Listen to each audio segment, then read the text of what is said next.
Okey, hai, Assalamualaikum, salam sejahtera dan selamat pagi kepada semua. Kita jemput semua rakan-rakan FB PPWN Kelantan untuk bersama-sama menonton program kita pada pagi ini. Okey, sebelum tu jangan lupa untuk share, untuk like dan komen dan bagilah banyak-banyak untuk program kita pada pagi ini. Okey, sementara nak menunggu peserta masuk, saya akan perkenalkan diri saya terlebih dahululah. Saya Izati selaku moderator program pada hari ini. Anda sedang menyaksikan program Distrust Clinic secara online anjuran Pejabat Pembangunan Wanita Negeri Kelantan. Okey, pada hari ini kita akan membincangkan tajuk yang sangat menarik iaitu Mama versi Cikgu, cabaran dan tips menjayakan PDPR, pengajaran dan pembelajaran di rumah. Okey, bersama kita pada hari ini saya perkenalkan panel yang sangat istimewa iaitu Puan Nur Azlin binti Cik Muhammad selaku Ketua Pendidikan Negeri, Sektor Psikologi dan Kaunseling, Jabatan Pendidikan Negeri Kelantan. Okey, apa khabar Puan? Puan sihat tak kat sana Puan? Alhamdulillah Zati, sehat Alhamdulillah. Alhamdulillah Puan, terima kasih Puan atas kesudian Puan dalam meluangkan masa bersama-sama kami pada hari inilah. Okey, okey Puan, bercakap mengenai Mama versi Cikgu, tips menjayakan PDPR ni, nak jadikan seorang ibu, seorang Mama versi Cikgu ni saya rasa bukanlah satu perkara yang mudah. Mana nak luangkan masa bersama anak-anak dalam pembelajaran, mana nak menguruskan keluarga, dan dalam waktu yang sama nak fokuskan kepada kerjaya. Saya rasa ia adalah satu yang sangat sukar dan mencabar untuk ibu-ibu di luar sana. Dan saya kira Puan juga adalah seorang ibu, seorang mama yang hebat yang boleh dijadikan inspirasi ataupun contoh yang boleh dijadikan untuk dikongsikan menjadi mama versi cikgu yang terbaik lah orang kata kan Puan? InsyaAllah. Okey, mungkin Puan boleh ulas topik ini dengan lebih lanjut memandangkan kita memang tak sabar lagi nak mendengar perkongsian daripada Puan. Silakan Puan. Okay, bismillahirrahmanirrahim.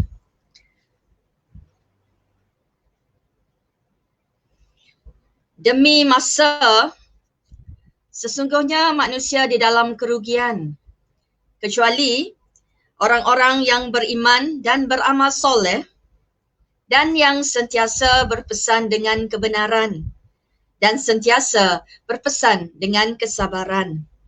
Next. Bismillahirrahmanirrahim. Alhamdulillahirabbil alamin. Wassalatu wassalamu ala asrafil anbiya'i wal mursalin wa ala alihi wa sahbihi ajma'in.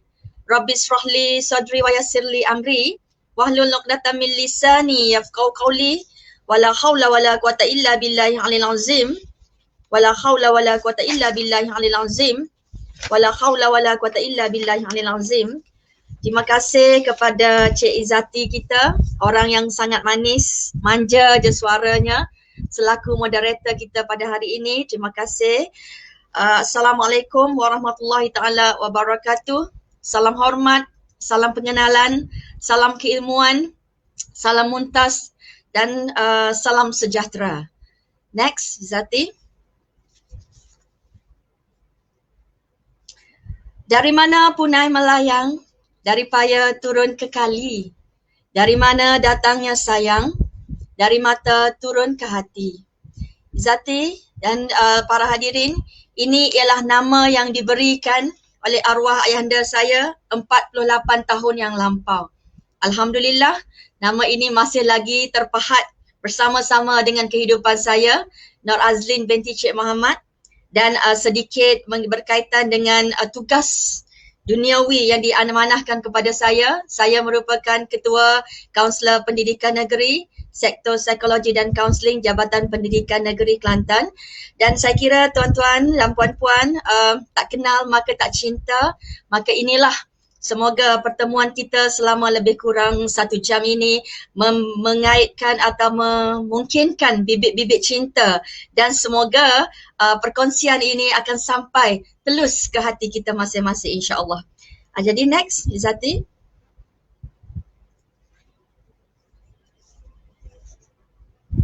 Okey, tuan-tuan dan puan-puan, ini ialah tajuk yang diamanahkan.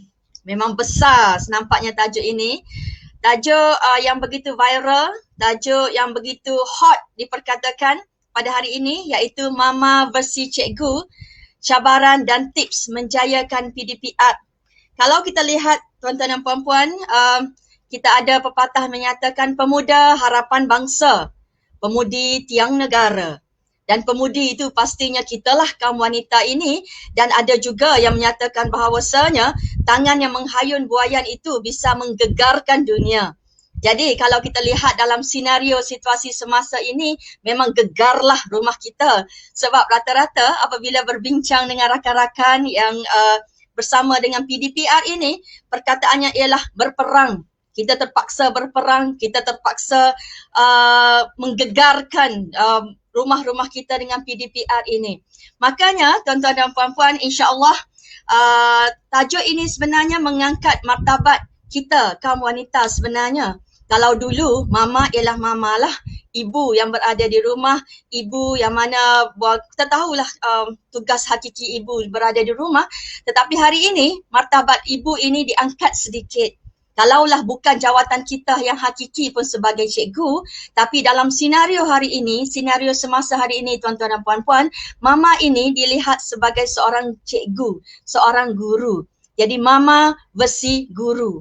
Walaupun kita tidak pernah masuk ke kita kata universiti yang mengambil kos ataupun pendidikan, ataupun kita bukanlah lulusan daripada maktab perguruan dan sebagainya, namun hari ini kita boleh juga digelarkan sebagai seorang cikgu. Dan juga berdasarkan tajuk ini tuan-tuan, kita lihat ada cabarannya dan ada tips menjayakan PDPR. Bermaksud tajuk ini sangat besar sebenarnya kerana ia merupakan sangat viral. Kalau disebut saja tajuk ini hari ini, semua orang barangkali ingin mendengarnya. PDPR sangat viral, sangat hot. Dan tuan-tuan dan puan-puan, kalau kita lihat berdasarkan tajuk, dia berdasarkan 3 kata kunci. Yang pertama, pastinya mama versi cikgu itu sendiri. Kemudian kita lihat ada cabarannya, dan kita lihat juga, kita berbincang juga barangkali berkaitan dengan tips-tips menjayakan PDPR. Jadi, bak kata Samsul Debat, wanita kan multitasking. Saya suka mendengar ceramah-ceramah yang diajukan atau diutarakan oleh Samsul Debat. Dia kata, dia mengandaikan, dia mengambil satu analogi ibunya. Yang mana ibunya dikatakan memasak di dapur. Tetapi menggoreng ikan katanya. Di samping menggoreng ikan itu katanya, ibunya keluar ke laman rumahnya, boleh lagi mengemas-kemas rumah, boleh lagi membuat aktiviti yang lain. Bermaksud, mengikut Samsul Debat, wanita ini kan multitasking. Jadi apalah sangat setakat mama menjadi seorang guru. Maksudnya tuan-tuan dan puan-puan, insya-Allah itu bakal dipikul dengan sebaik mungkin dengan kita. Jadi next. Kalau kita lihat tuan-tuan dan puan-puan, konfliknya juga, cabaran ini dia ada konfliknya. Dan kalau saya melihat semalam, kami pernah berbincang, saya berbincang dengan pegawai-pegawai, kami melihat berkaitan dengan konflik, dan sesungguhnya konflik dan cabaran ini tuan-tuan hanya 10% saja melibatkan perbezaan pendapat, dan 90% lagi berkaitan dengan nada ataupun berkomunikasi saja. Dan insya-Allah cabaran itu akan dapat kita hadapi. Tuan-tuan, saya membawa satu analogi yang mudah. Gambar yang simple, barangkali setiap hari kita melihatnya. Satu gelas, yang mana bagaimana anda melihatnya. Pelbagai persepsi boleh dilihat. Ada orang melihat persepsi yang berbeza, ada orang melihat persepsi yang berbeza. Jadi bagaimana kita selaku mama, bagaimana kita selaku ibu itu melihat gambar ini. Sebagai intro, bagaimana anda melihatnya? Next. Tuan-tuan, dia ada 2 persepsi yang saya simpulkan. Ada satunya akan melihat gelas ini, melihat gelas yang separuh penuh. Ada juga orang yang melihat dia ialah separuh kosong. Walau apa pun jawapan kita, ia tetap betul dan tidak ada satu skema pun yang salah. Namun tuan-tuan dan puan-puan, ia melibatkan cara pemikiran kita. Kita berfikir, kita yang melihat dan kita mentafsirkannya sendiri. Bagaimana kita melihat gelas itu? Ada orang melihatnya separuh kok penuh. Maksudnya dia melihatnya secara positif. Dan ada juga orang melihatnya separuh kosong barangkali. Dan ia agak-agak sedikit negatif. Jadi, saya suka mengambil kata-kata daripada seorang pakar. Dia ada menyatakan bahawasanya tuan-tuan dan puan-puan, hidup ini ataupun manusia ini terbahagi kepada 3 dimensi minda. Yang mana 3 dimensi minda ini tuan-tuan dan puan-puan, pastinya kita tergolong daripada salah satu daripadanya. Iaitu dimensi kelas yang pertama, dia panggil big mind, minda yang besar. Yang pertengahan, yang kedua, dimensi yang kedua tuan-tuan, dia panggil sebagai medium mind. Medium mind ataupun minda pertengahan. Dan yang ketiga ialah dipanggil sebagai small mind, minda yang kecil. Jadi bagaimana kita melihat individu yang berada di dalam big mind? Orang yang berada dalam big mind ini tuan-tuan dan puan-puan ialah individu yang mana dia berfikir secara positif. Dia melihat sesuatu keadaan, sesuatu senario itu secara positif. Dan dia sentiasa, tingkah lakunya, aktivitinya sentiasa untuk meningkatkan diri sendiri. Mencari metod-metod, mencari satu teori yang baru, mencari sesuatu perkara yang baru untuk mengubah atau membawa kehidupan mereka ke arah yang baik. Dan pastinya, insya-Allah, kita individu yang berada di dalam program ini hari ini, insya-Allah berada di dalam individu yang dimensi big mind ini, insya-Allah. Yang kedua, dimensi yang kedua ialah medium mind. Bagaimana kita ingin melihat individu yang berada dalam dimensi yang medium mind ini, pertengahan ini. Individu medium mind ini, tuan-tuan dan puan-puan, dia melihat sesuatu itu secara isu ataupun secara cabaran, isu. Kalau kita katakanlah sebagai contoh, kita melihat isunya pada hari ini, belum buat lagi, belum tengok lagi, belum lagi usahakan sesuatu, tapi sudah meletakkannya ke arah negatif. Maksudnya, kita merasakan sesuatu itu tidak dapat kita lakukan. Tetapi sesungguhnya tuan-tuan dan puan-puan, di dalam psikologi, kita ialah siapa yang kita fikirkan. Kalau kita fikirkan kita seorang ibu yang hebat, insya-Allah kita merupakan individu yang hebat. Kerana dalam psikologi tuan-tuan, kita ialah siapa yang kita fikirkan. Dan manakala dimensi kelas yang bawah sekali, dipanggil small mind, iaitu dimensi kelas kecil. Mind dia ataupun dimensi pemikiran yang kecil. Bagaimana ingin melihat individu ini? Individu ini tuan-tuan, kalau kita lihat, dia bercakap ini semuanya berkaitan dengan dirinya. Mengangkat dirinya ataupun dia mengatakan bahawasanya dialah yang terbaik dan sebagainya. Tetapi tindakan tidak bergerak. Maka tuan-tuan dan puan-puan, tepuk dada, tanya selera. Semua kita boleh tergolong di dalam 3 dimensi ini. Dan saya yakin insya-Allah tuan-tuan dan puan-puan, kita semua berada di dalam dimensi kelas yang pertama, iaitu big mind. Yang mana kalau tidak beradanya kita di dalam talian kita pada hari ini. InsyaAllah kita cuba bayangkan, kita cuba fikirkan, kita cuba lihat walaupun tajuk ini satu tajuk yang viral kita kata, walau ianya agak nampak sedikit sukar, walau nampak ada cabarannya, walau nampak agak susah, tapi insyaAllah semua kita boleh hadapinya dengan tenang insyaAllah. Next. Tuan-tuan, yang pertama sekali kita melihat berkaitan dengan PDPR itu sendiri. Apa itu PDPR? Saya kira hari ini kalau kita disebut-sebut saja PDPR, semua orang tahu apa yang kita hadapi PDPR. Dan sebenarnya PDPR ini tuan-tuan dan puan-puan ialah berkaitan pengajaran dan pembelajaran di rumah. Jadi apa yang kita dapat nyatakan di sini? Yang kita tahu sebagaimana saja sebut saja PDPR, ya kita tahu saja ia merupakan sesuatu benda yang terpaksa kita hadapi pada hari ini. Dan sebut saja PDPR, kita nampak dah satu senario, satu situasi, satu keadaan rumah kita yang mana kita terpaksa lakukan. Jadi tuan-tuan dan puan-puan, pengajaran dan pembelajaran di rumah. Kalau kita lihat ini ialah senario biasa pada hari ini. Sebelum ini tuan-tuan dan puan-puan berlaku pengajaran dan pembelajaran di sekolah. Walau macam mana pun, nak atau tidak, seronok atau tidak, pengajaran PDPR ini terpaksa kita jalankan. Walau macam mana pun tuan-tuan dan puan-puan, PDPR ini ataupun pengajaran di sekolah juga, ia mempunyai kelebihan dan kelemahan dia yang tersendiri.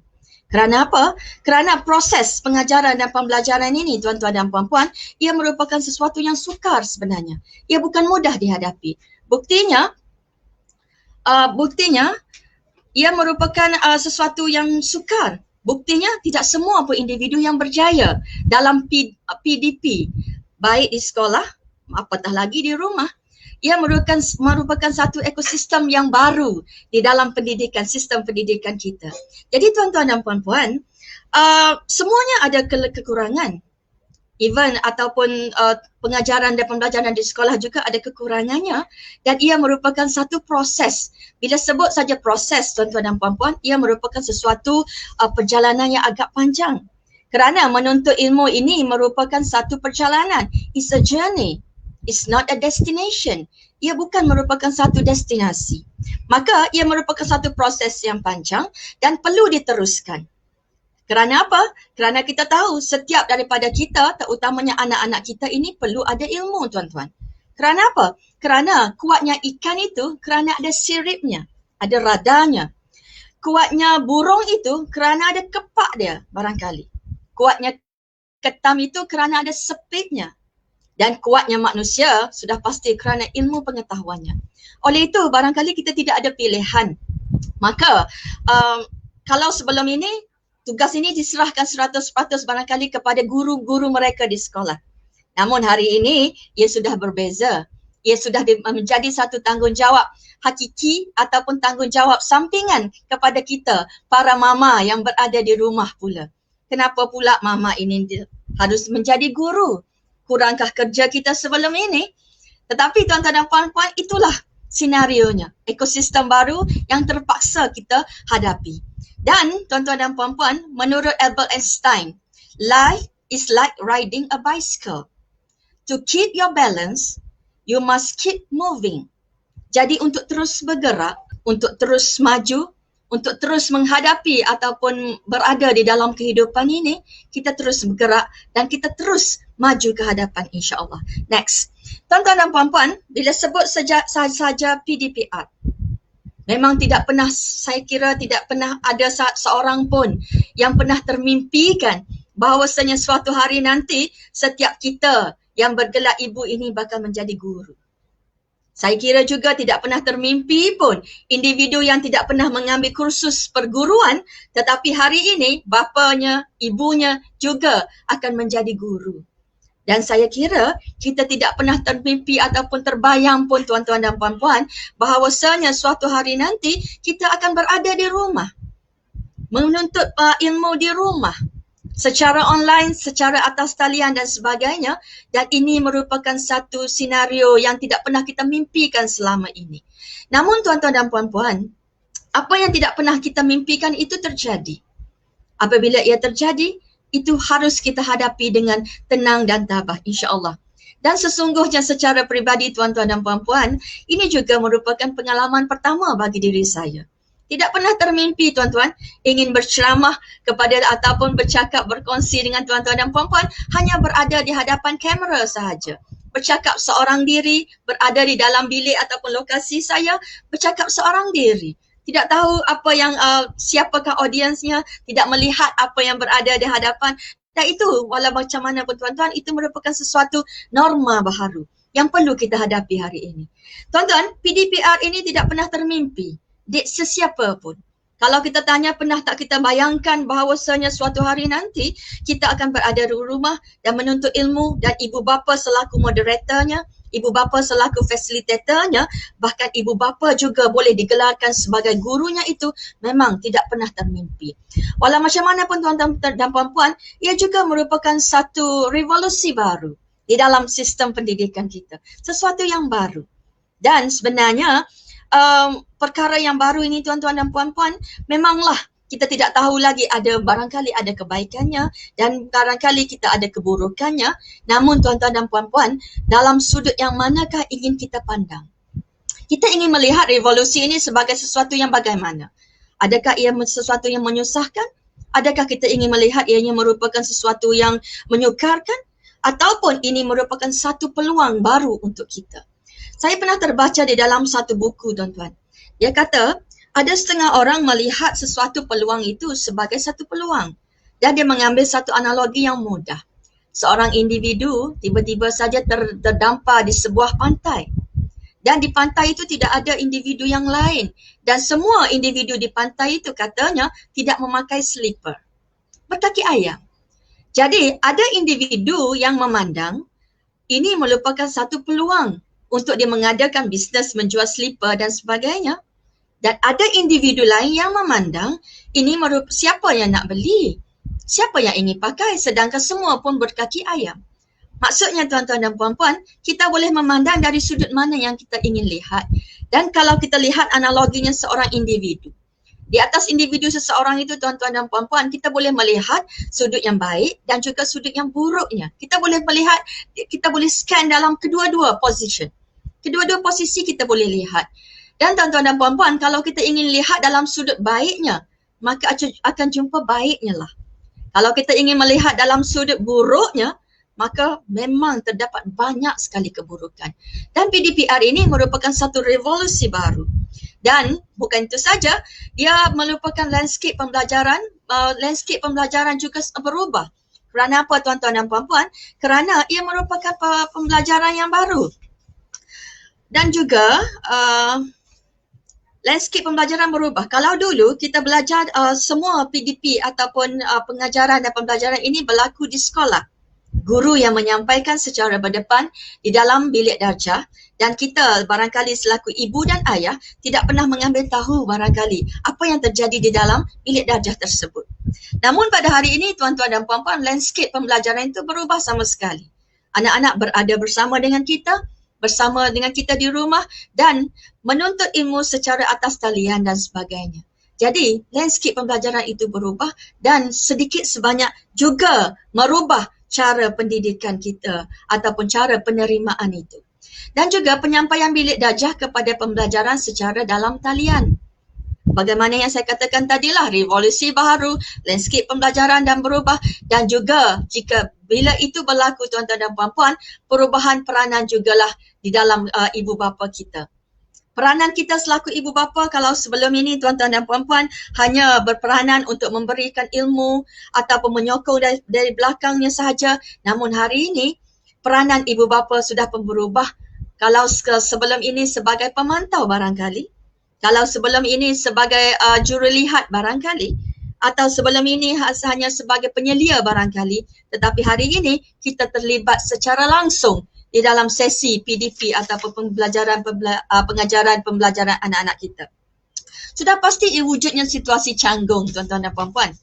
Canggung sebab sesuatu yang baru itu pastinya canggung. Pastinya tidak selesa untuk kita hadapi. Kerana apa? Kerana tuan-tuan dan puan-puan, benda yang baru.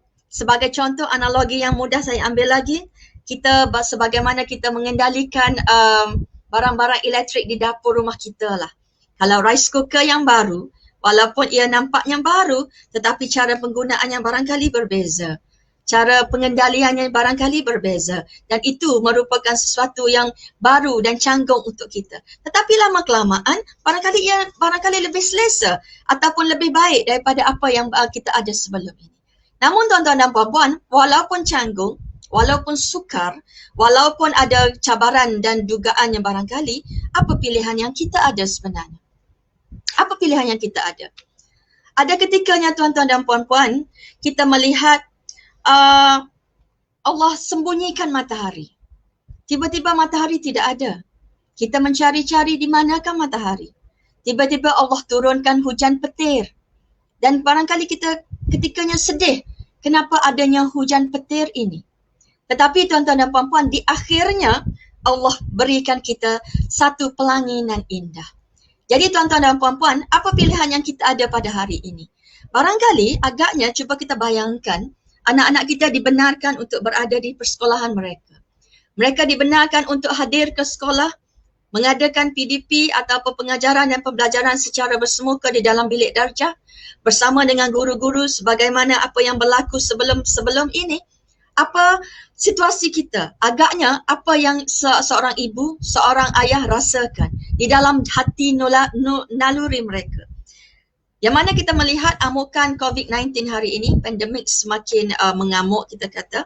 Dan tapi walau macam mana pun tuan-tuan, kita mengharapkan ada sinar baharu di hujung senario ini. Agaknya sekiranya di dalam amukan COVID-19 ini, di dalam situasi pandemik ini tuan-tuan dan puan-puan, tiba-tiba anak kita terpaksa berada di sekolah. Dan dalam senario situasi itu saya kira ia juga tidak menenangkan kita. Saya kira itu juga mengganggu penghidupan kita. Oleh itu, ada baiknya mereka berada di hadapan kita, berada di rumah kita yang mana kita rasa rumah kita merupakan tempat yang paling selamat barangkali. Dan cuma kita harus ubah sedikit saja cara ataupun teknik mereka menuntut ilmu daripada penyampaian dalam bilik darjah, insya-Allah secara pembelajaran di dalam talian. Itu saja pilihan yang kita ada pada hari ini. Next. Tuan-tuan dan puan-puan, di sini saya kongsikan sedikit. Sebelum kita berbincang mengenai apakah tipsnya, sebelum kita berbincang melihat apakah cabarannya, kita lihat dulu apa yang dikatakan oleh individu hebat ini. Juga merupakan seorang wanita, Profesor Datuk Dr. Harlina Halizah binti Haji Siraj. Tuan-tuan, individu ini merupakan idola saya sebenarnya, sejujurnya. Sebab sebelum ini saya selalu mendengar ataupun melihat artikel-artikel beliau. Beliau banyak sekali menceritakan mengenai remaja-remaja dan juga individu-individu yang terjebak di kancah-kancah kehidupan yang gelap. Dan dia banyak sekali mengadakan ataupun kajian berkaitan dengan remaja-remaja itu. Salah satu kajiannya tuan-tuan dan puan-puan, Datuk Dr. Harlina Siraj ini menceritakan bagaimana dia katanya anak-anak ini kenapa mereka ini terlibat dengan senario ataupun situasi gejala-gejala sosial di awal usia mereka ataupun di awal remaja mereka. Kenapa itu berlaku? Hasil kajian yang dilakukan oleh beliau menyatakan bahawasanya individu ataupun anak-anak ini tuan-tuan dan puan-puan terjebak dalam gejala-gejala seperti ini dalam keadaan ataupun dalam usia mereka yang masih muda disebabkan oleh kurangnya sentuhan dan kurangnya ganjaran pujian daripada ayah dan ibu mereka sendiri.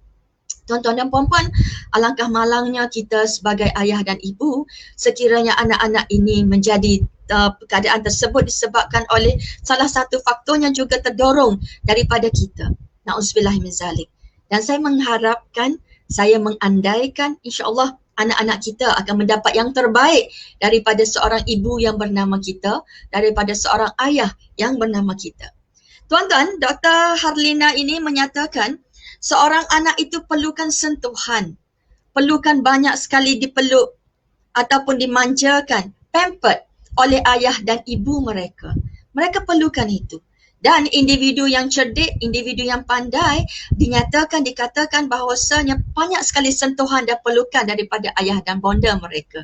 Jadi tuan-tuan dan puan-puan, dalam senario hari ini, kita sentiasa berada di rumah. Mereka juga berada di rumah. Maka senario ataupun peristiwa-peristiwa ataupun benda-benda perkara yang barangkali sebelum ini tidak sempat kita lakukan, banyak sekali boleh kita lakukan. Antara hikmah yang kita nampak.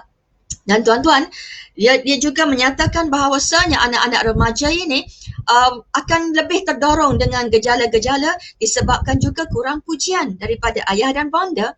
Bagaimana itu? Kata beliau, seorang anak perempuan, dia begitu seronok sekali, suka sekali sekiranya ayahnya memuji beliau. Memuji mereka. Kerana katanya, jika ada individu yang lain gender di usia mereka yang semakin meningkat memuji mereka, mereka tidak mudah terangsang. Jadi tuan-tuan dan puan-puan, hari ini sebelum saya masuk kepada PDP Art, sebelum saya melihat kepada senario situasi ini tuan-tuan dan puan-puan, saya pamerkan dulu kata-kata penulisan Profesor Datuk Dr. Harlina Halizah binti Haji Siraj berkaitan ciri-ciri keluarga idaman. Tuan-tuan, yang pertama, dinyatakan ciri-ciri keluarga idaman ialah mampu meluahkan kasih sayang dan penghargaan Sebagaimana yang saya nyatakan tadi, luahkanlah kasih sayang, nyatakanlah penghargaan kepada mereka, banyakkanlah sentuhan, pelukan dan sebagainya, kerana sudah pasti itu bakal memberikan satu aura yang positif untuk anak-anak kita. InsyaAllah tuan-tuan dan puan-puan, kita boleh lakukan itu setiap hari. Yang kedua, berkaitan ciri-ciri keluarga idaman ialah komitmen dan iltizam untuk menyokong antara satu sama lain. Dan pastinya hari ini itu merupakan sesuatu yang besar yang boleh kita lakukan sesama kita, satu keluarga yang berada di rumah.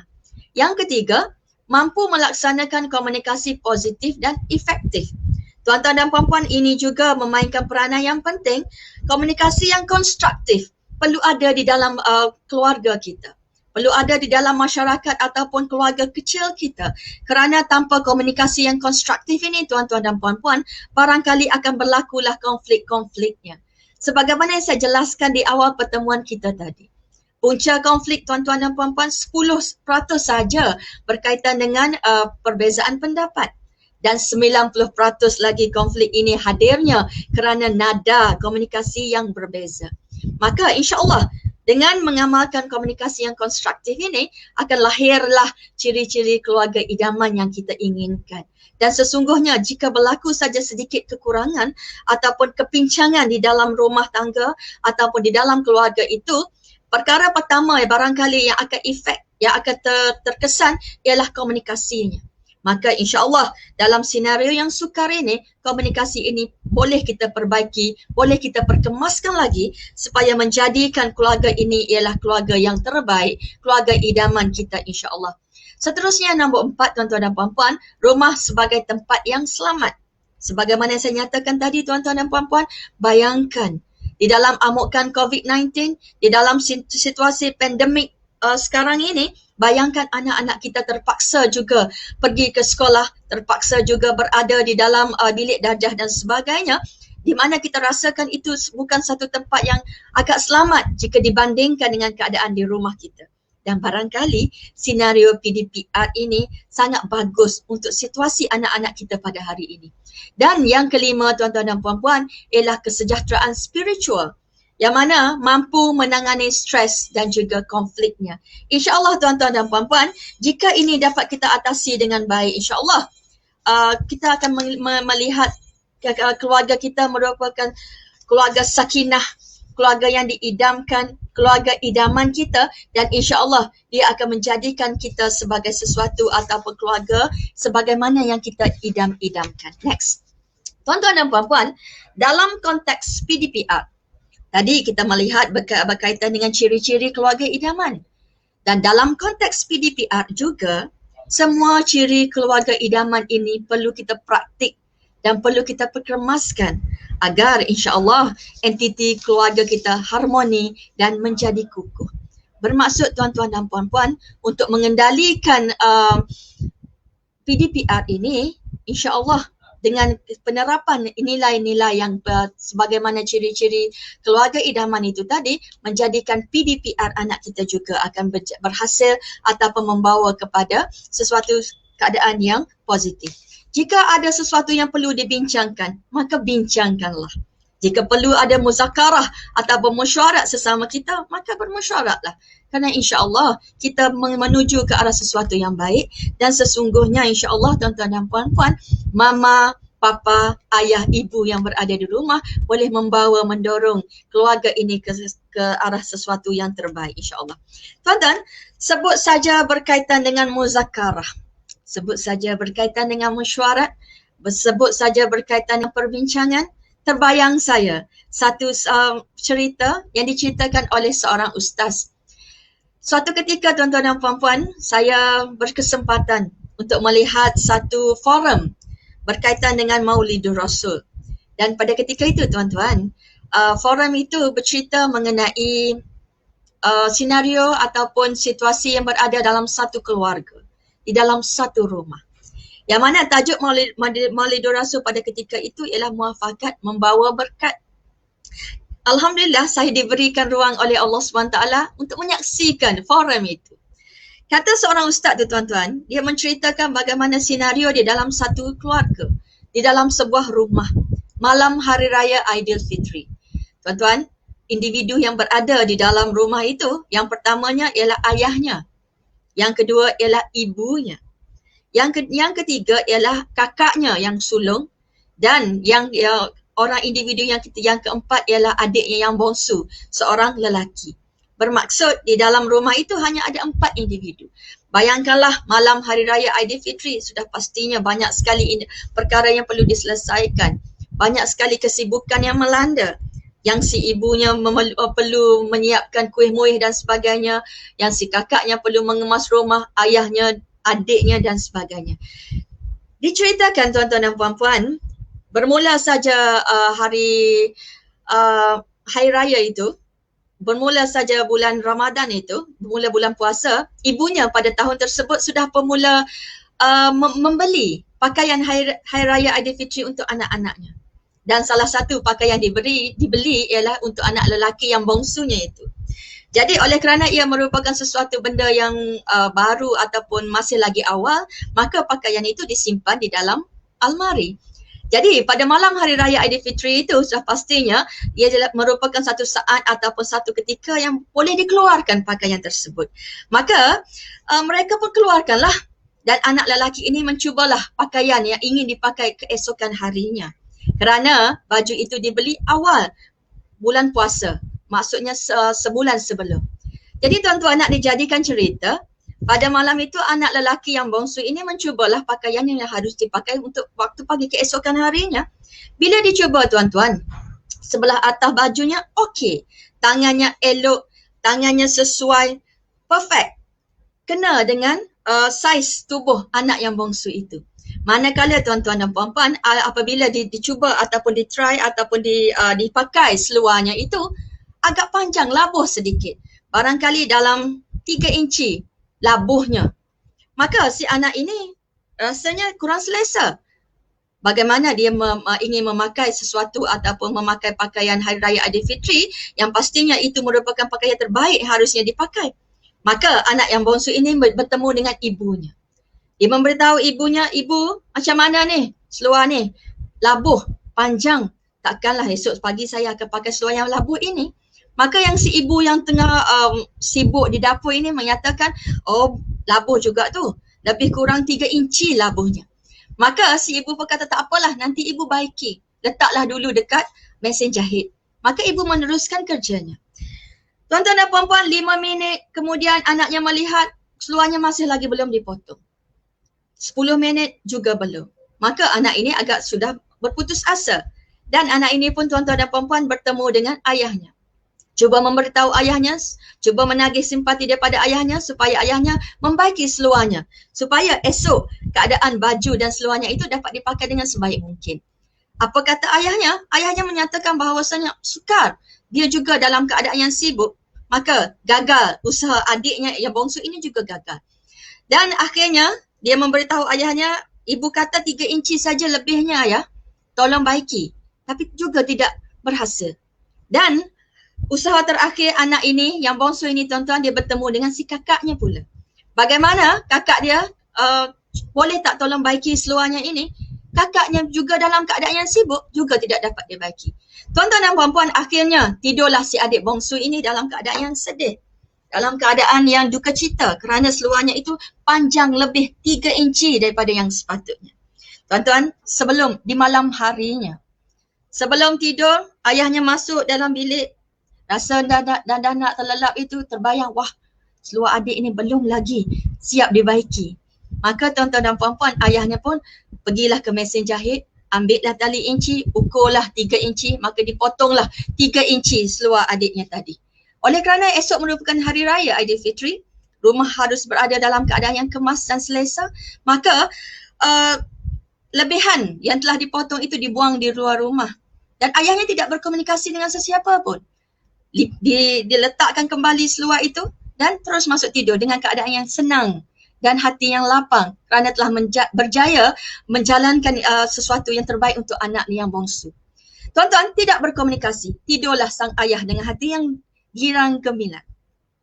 Kemudian hadir pula ibunya. Setelah selesai ibunya mengendalikan sesuatu ataupun masakan di dapur dan sebagainya, sebelum tidur teringatlah pula seluar si adik ini belum lagi diperbaiki, maka pergilah ke mesin jahit tuan-tuan dan puan-puan, letaklah 3 inci, potonglah lagi 3 inci, jahitlah semula, ambillah perca-perca itu dan buanglah di luar rumah. Tuan-tuan dan puan-puan, kemudian ibunya tidurlah dengan keadaan yang sangat selesa. Yang terakhir, si kakaknya pula.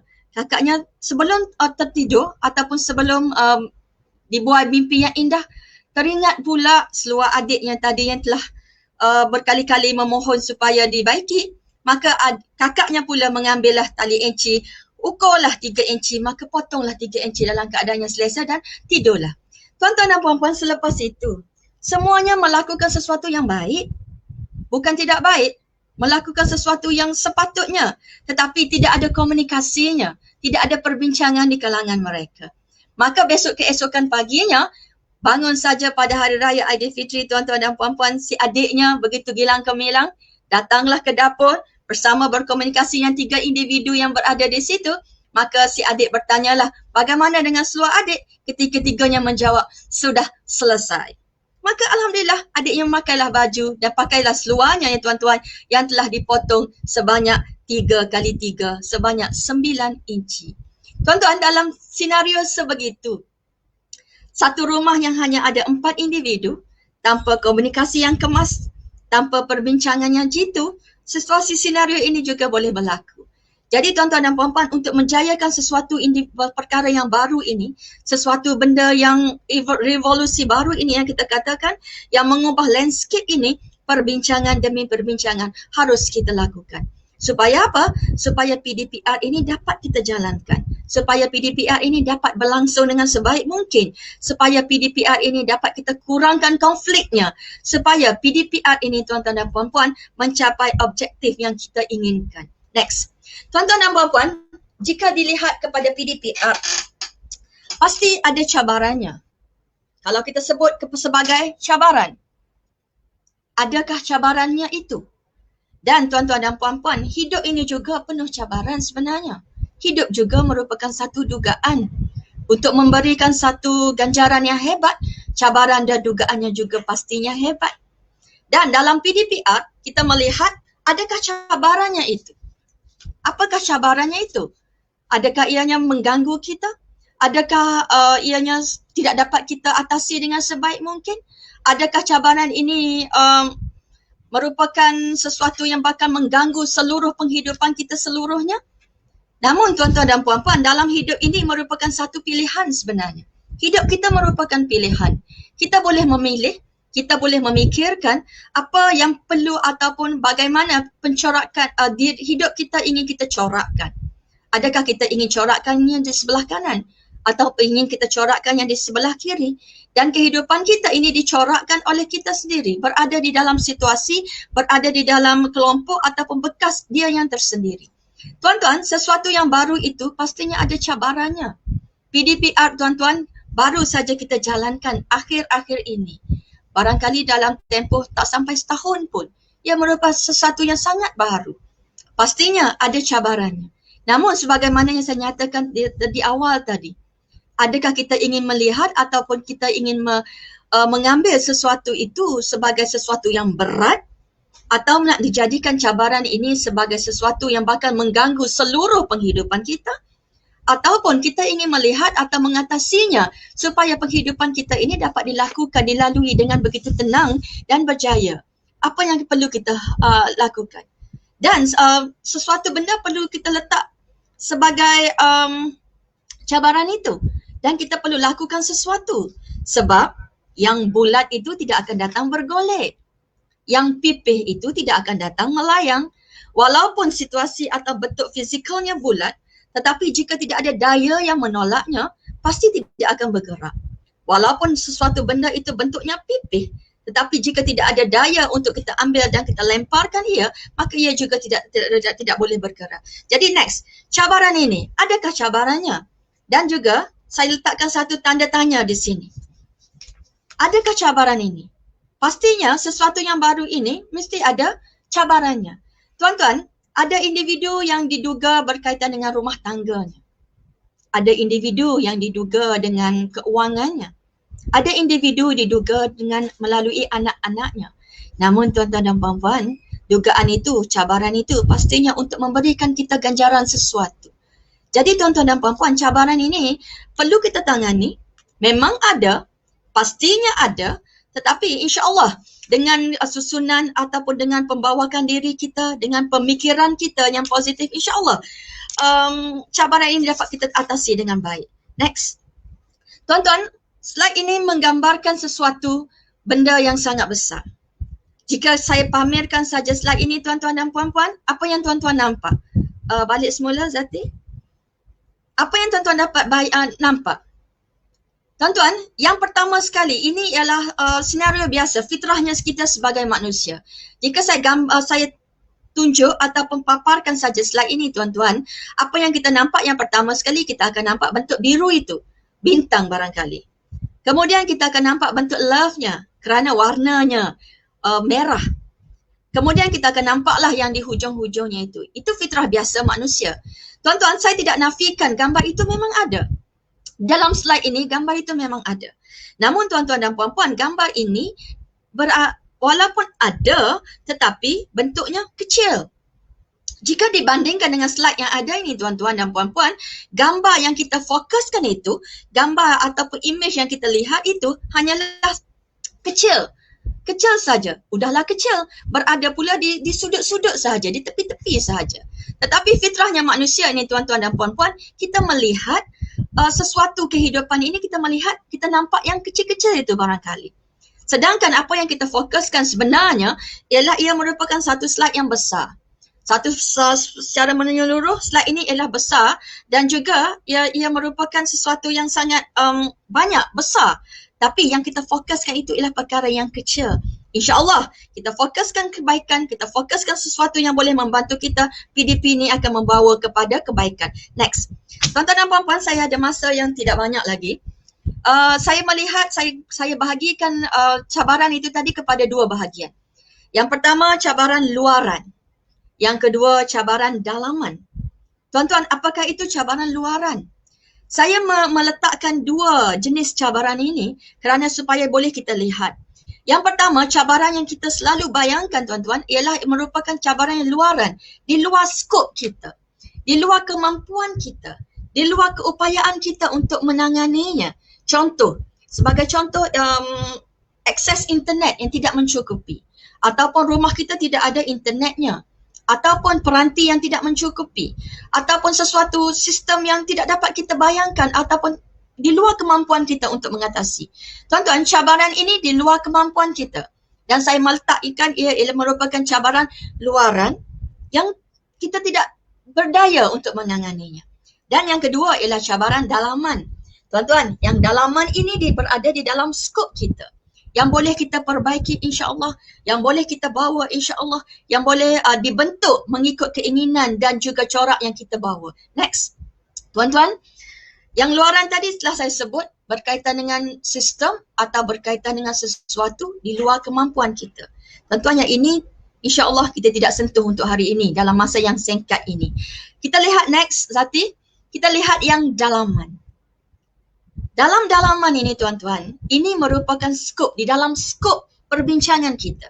Di dalam skop ataupun kemampuan kita yang berada di dalam rumah kita barangkali. Tuan-tuan, saya bahagikan pula ianya kepada 3 bahagian. Cabaran dalaman ini ialah bagaimana mengendalikan PDPR itu sendiri apabila kita berada di rumah, apabila ibu ini merupakan seorang guru. Kalau sebelum ini kita melihat guru ini bagaimanakah agaknya individu yang bernama guru ini mengendalikan anak-anak kita dalam satu bilik darjah. Yang mana barangkali bilangannya 35, 30, 20, 40 dan sebagainya. Bagaimanalah agaknya. Tetapi hari ini tuan-tuan kita mengendalikan anak kita. Barangkali seorang, barangkali 2, 3, 4 dan 5 sahaja. Tetapi ia nampaknya sukar.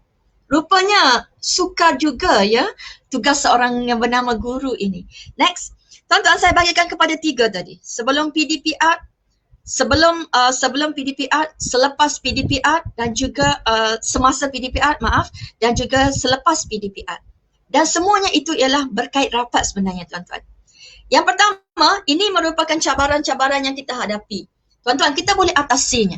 Sebelum PDPR, apa yang boleh kita lakukan? sebagai mama versi guru ini, sebagai bapa versi cikgu ini, apa yang boleh kita lakukan?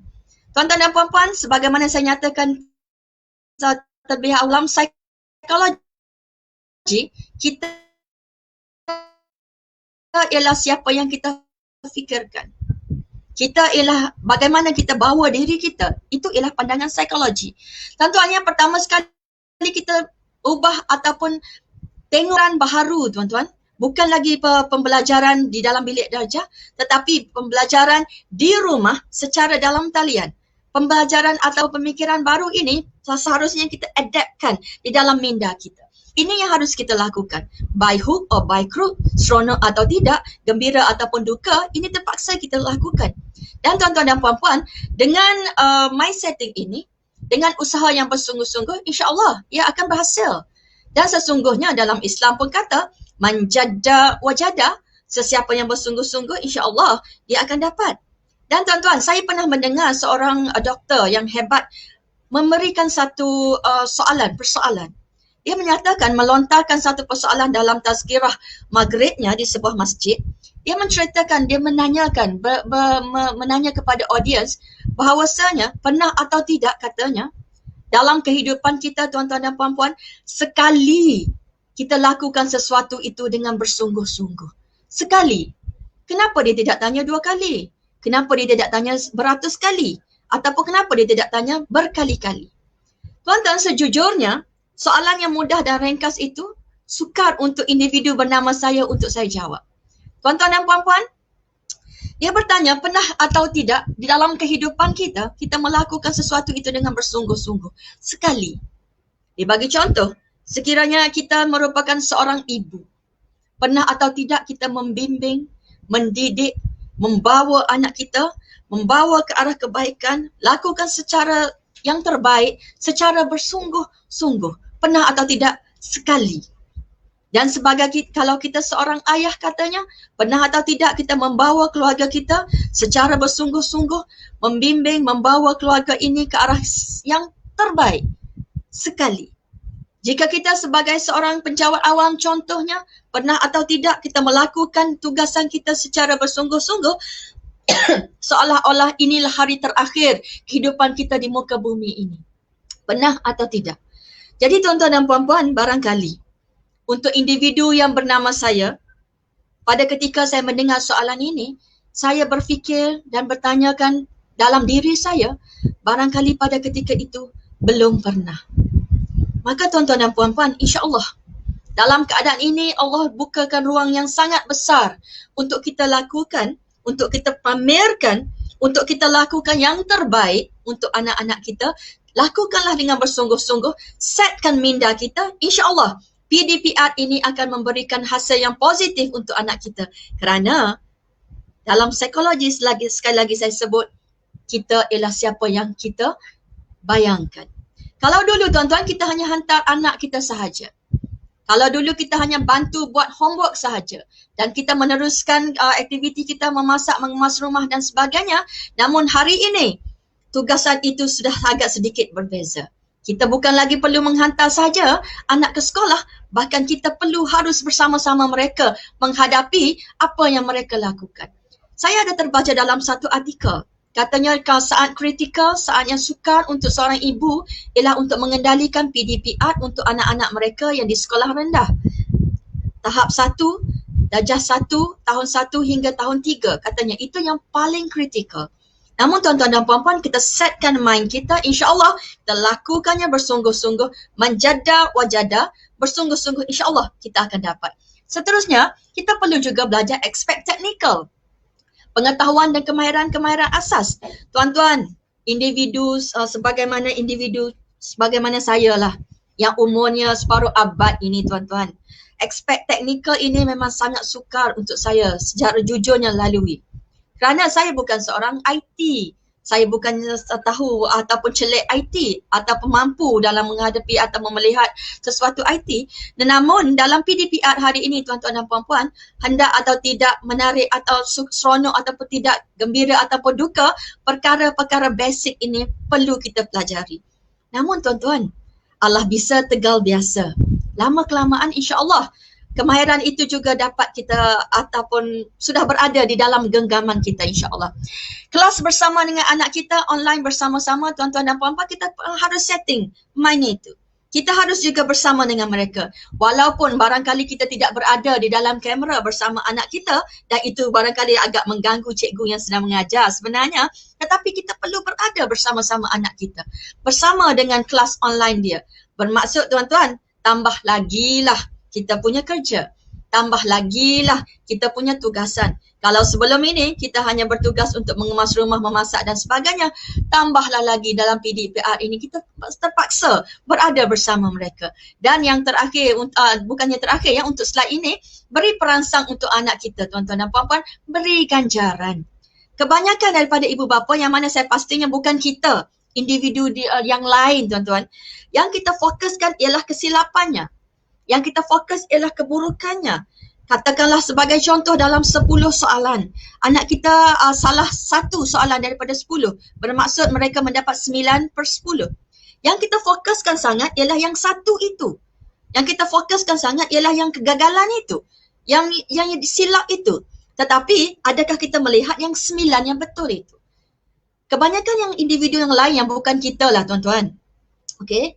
Kita banyak melihat yang satu tu. Yang gagal itu. Itulah yang kita tekankan sangat. Itulah yang menjadi permasalahan kita. Itulah yang mengganggu minda kita. Tetapi bagaimana dengan yang 9 tadi? Oleh itu, beri perangsang untuk anak-anak kita. Janjikan ganjaran selepas kelas dan sebagainya. Ganjaran ini, tuan-tuan, bukan saja dalam bentuk material. Bukan saja dalam bentuk wang ringgit. Tetapi boleh jadi dalam keadaan semua. Barangkali nasi ayam ke, barangkali coklat, aiskrim dan sebagainya juga merupakan satu ganjaran. Next. Tuan-tuan juga sebelum PDPR, ready awal. Maksudnya tadi kita dah set mind kita. InsyaAllah kita akan lakukan PDPR ini. Ini merupakan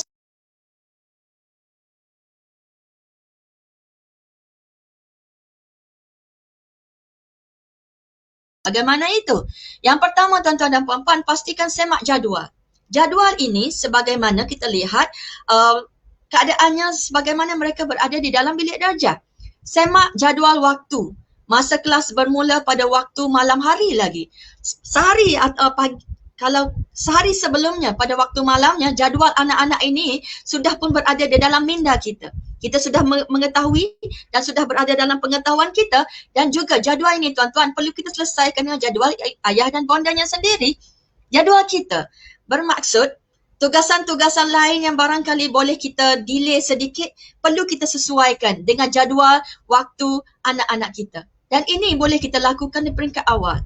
Kalau kita lihat, tuan-tuan, bagi ibu bapa yang bekerja, walaupun dalam musim PKP ini saya yakin ramai ayah dan ibu juga yang bekerja. Yang bukan saja mereka bukan BDR, bekerja dari rumah, mereka terpaksa masuk ke pejabat dan sebagainya. Ini boleh kita lakukan, tuan-tuan. PDPR ini masih boleh terus dilakukan kerana perkara-perkara ini boleh kita lakukan di malam hari lagi. Yang seterusnya, tuan-tuan dan puan-puan, jadual penggunaan peranti. Ini juga memainkan peranan yang penting. Sekiranya kita mempunyai anak yang ramai, peranti barangkali tidak mencukupi. Jadi jadual penggunaan peranti ini perlu diselia dengan sebaik mungkin oleh ibu dan ayah. Mungkin hari ini Kak Long yang guna. Mungkin selepas ini adiknya guna. Kak Ngah. Barangkali seterusnya adik yang bongsunya menggunakannya. Jadi jadual peranti ini juga perlu kita lihat dan susun dengan sebaik mungkin, insya-Allah.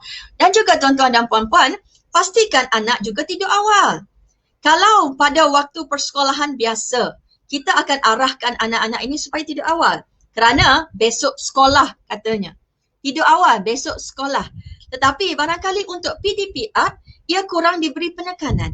Kerana kita merasakan mereka berada di rumah. Namun tuan-tuan dan puan-puan, selepas ini insya-Allah, bila berlaku PDPR, ia seolah-olah berada di dalam kelas sebenarnya. Maka jadual pergerakan anak-anak kita adalah sebagaimana mereka berada di persekolahan biasa. Pastikan mereka tidur awal. Seterusnya, kejutkan anak awal untuk bersiapkan diri, berpakaian kemas dan sebagainya.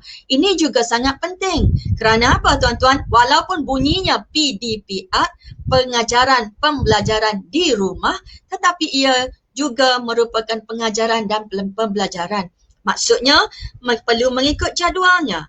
perlu ada jamnya, perlu ada penampilan diri yang sesuai dan sebagainya. Dan juga adab-adab untuk PDPR itu juga kita perlu jaga.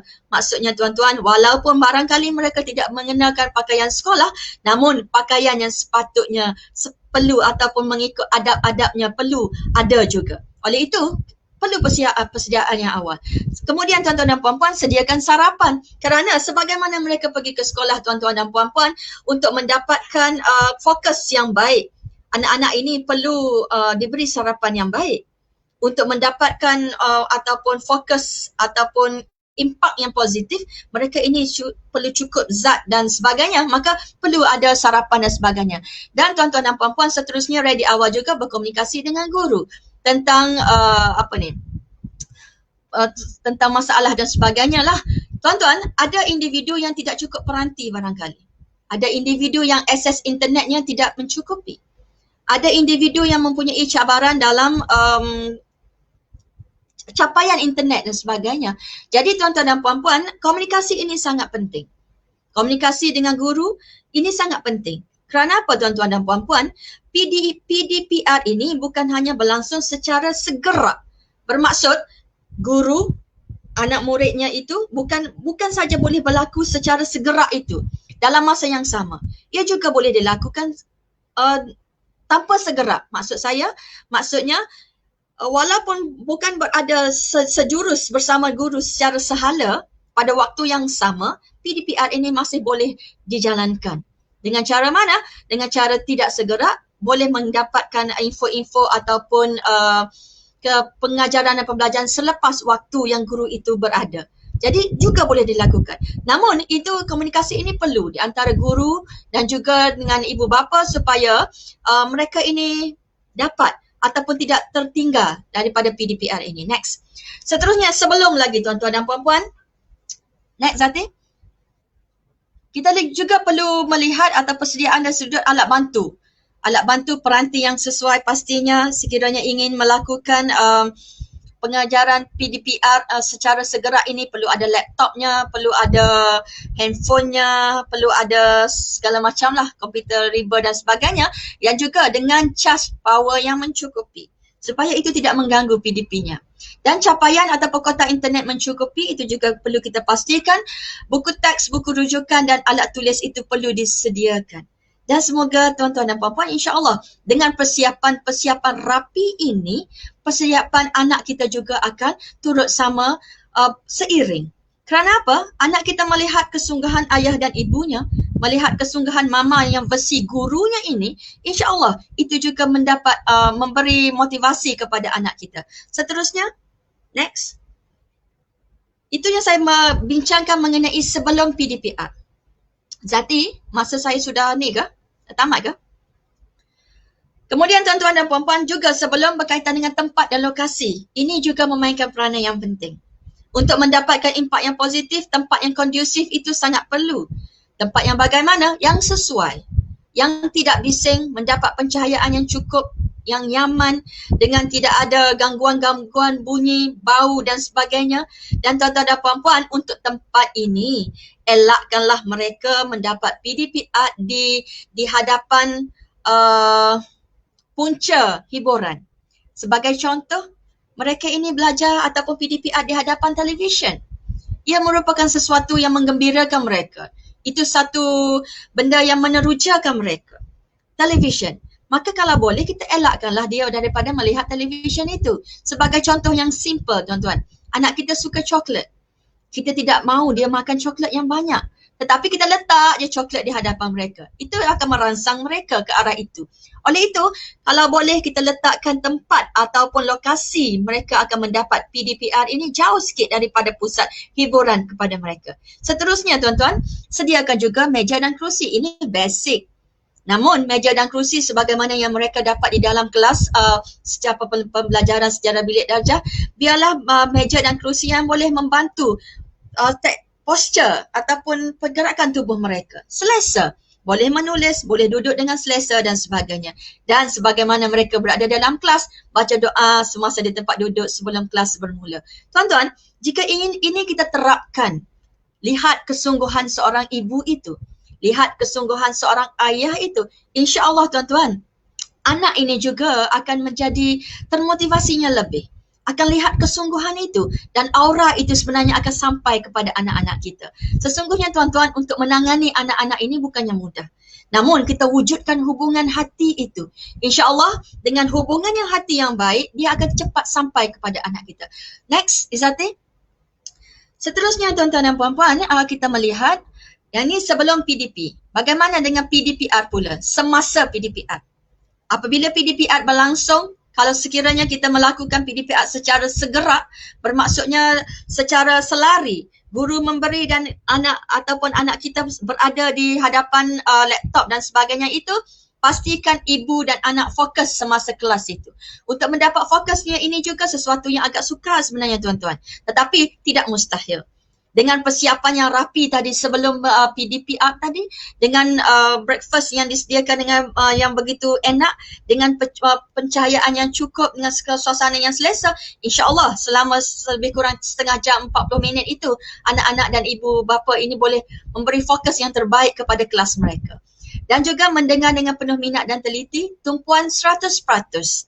Untuk mendapat tumpuan ini tuan-tuan dan puan-puan, sebagaimana saya nyatakan tadilah, bukan sukar tetapi insya-Allah tidak mustahil.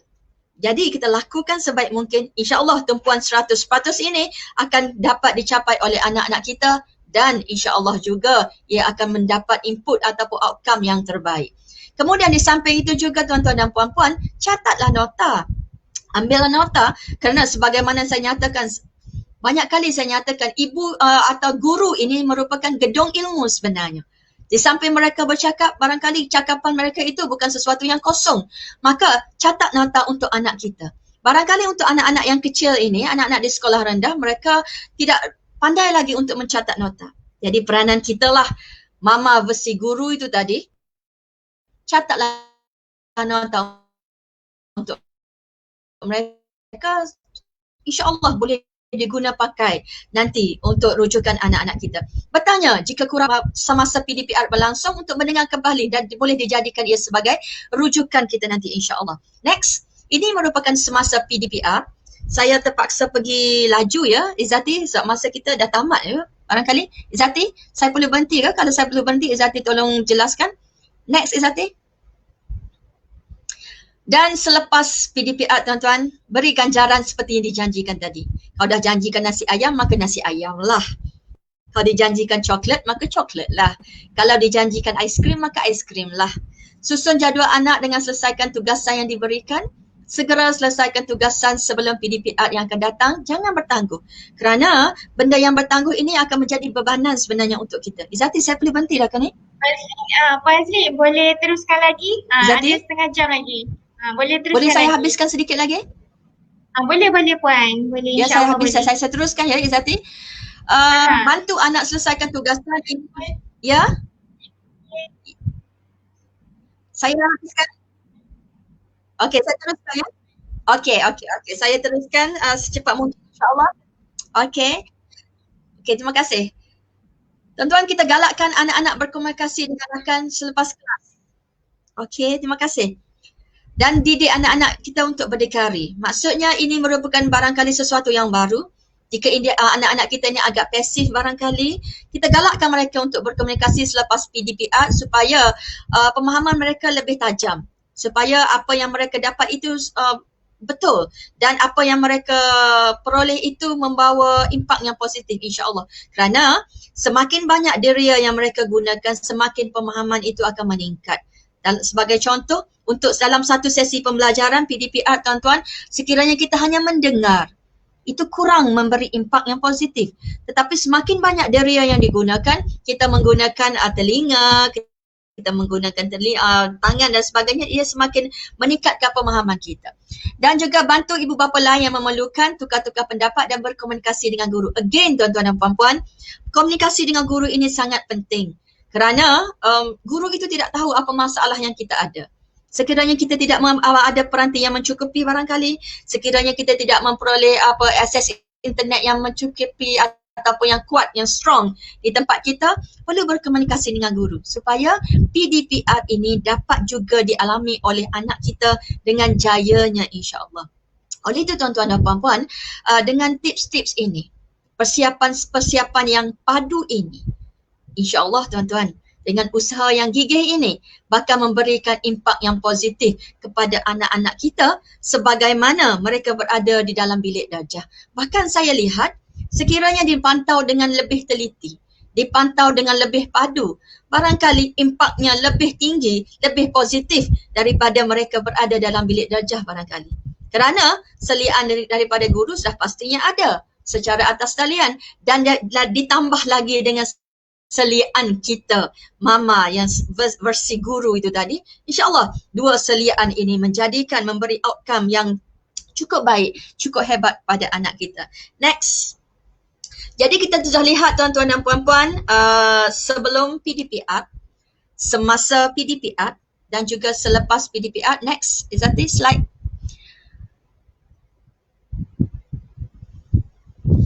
Slide seterusnya.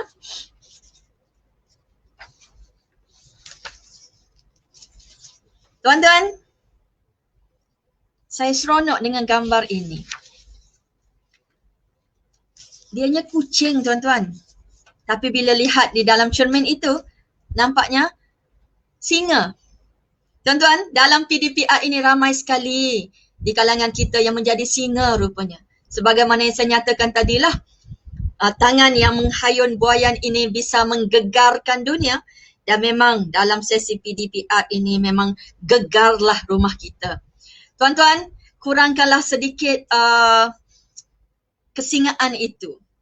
Banyakkanlah bersabar dengan anak-anak. Kerana mereka ini sebenarnya merupakan satu dugaan kepada kita. Sebagaimana saya nyatakan tadilah, ada orang diduga dengan keuangannya, ada orang diduga dengan rumah tangganya, ada orang diduga dengan aspek lain dan barangkali anak-anak ini merupakan dugaan untuk kita. Ramai sekali dalam PDPR rata-rata kalau kita berbincang, yalah kita ni jadi garang ya, kita ni jadi sesuatu yang bukan kita. Dan juga inilah sebenarnya hakikatnya. Kita sebenarnya kucing je tuan-tuan. Kita bukannya singa. Oleh itu berlagaklah kita sebagai kucing. Sebagai ibunya penyayang. Ibu yang mendorong anak-anak kita. Kerana insya-Allah dengan pendekatan yang sebaik mungkin ini menjadikan anak-anak kita individu yang berjaya. Bukan saja berjaya di dunia, insya-Allah berjaya juga di akhirat. Next Izzati. Saya titipkan juga tuan-tuan dan puan-puan tips-tips lain.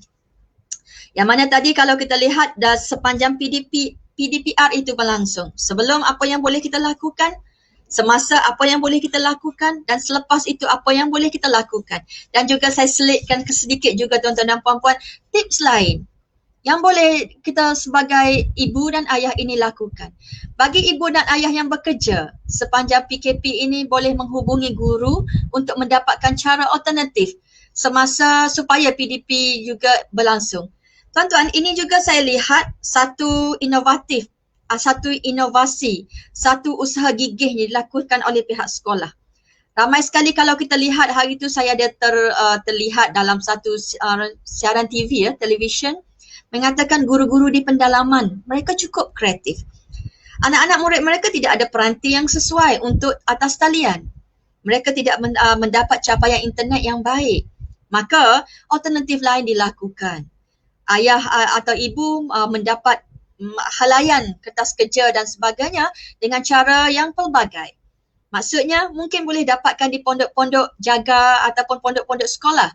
Ataupun guru-guru itu sendiri menghadirkan ataupun membawa halayan-halayan ini di rumah. Mana ini merupakan tips-tips lain dan juga tuan-tuan dan puan-puan, tips ini juga boleh diguna pakai untuk kita di rumah kita.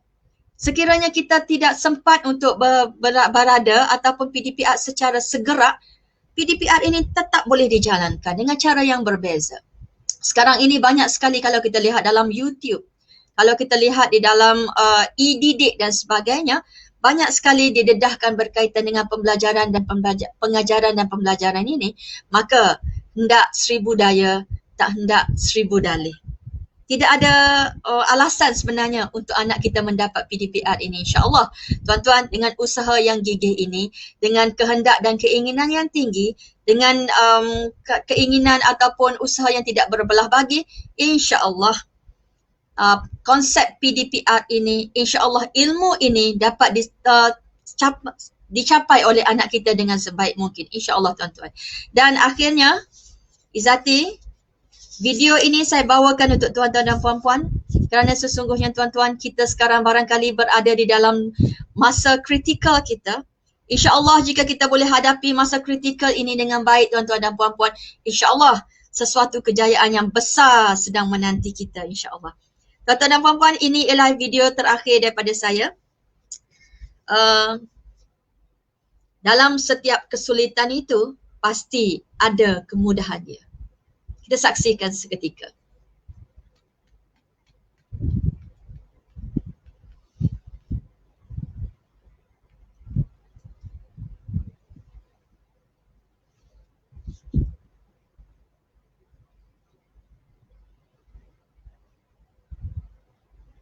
Ada sound ya, Izzati?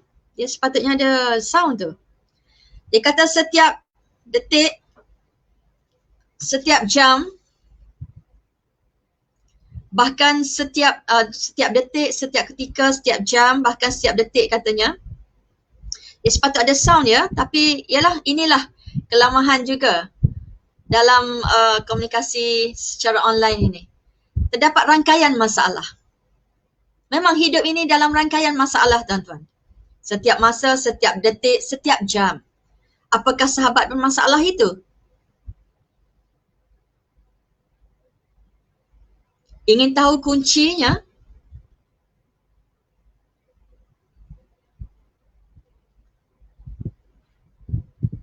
Kuncinya adalah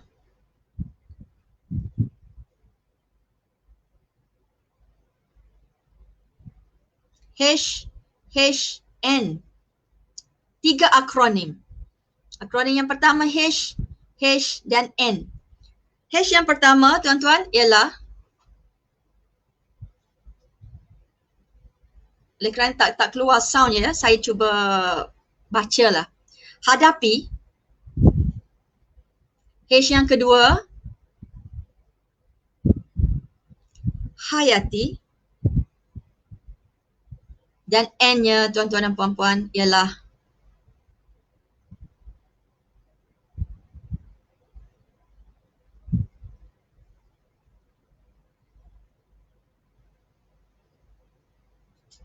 nikmati.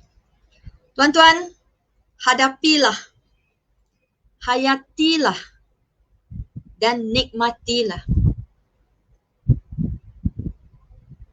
Kerana hidup kita ini sememangnya berada di dalam rangkaian masalah. Bagaimana kita mengatasi ataupun menghadapi masalah ini, kita perlu hadapi. Kita perlu hayatinya dan kita perlu nikmatinya.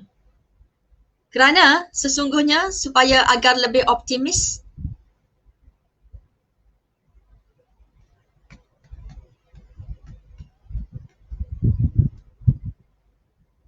sesungguhnya di dalam setiap kesulitan itu pasti ada kemudahan dia. Surah Alam Nashrah ayat 5 hingga 6. Tuan-tuan, satu kesulitan itu, kalau hari ini kita rasa sukarnya melakukan sesuatu itu, yakinlah tuan-tuan, pasti ada 2 kemudahan yang menunggu kita. Jangan kita lihat sukarnya melakukan usaha ini. Jangan kita lihat sukarnya melakukan sesuatu tindakan itu, tetapi kita lihatlah tuan-tuan bagaimana indahnya sesuatu kejayaan itu, insyaAllah. Tuan-tuan, hari ini saya tinggalkan tuan-tuan dan puan-puan dengan satu cerita yang saya peroleh ataupun saya dapat daripada seorang penceramah agama yang tersohor di Malaysia, daripada Ustaz Don. Dia menceritakan satu analogi, satu penceritaan yang begitu sekali menyentuh diri saya, hati saya secara pribadinya. Tuan-tuan, dia membawa kisah seorang individu hebat, wanita hebat yang bernama Siti Hajar. Siti Hajar merupakan ibu kepada Nabi Ismail dan juga merupakan isteri kepada Nabi Ibrahim.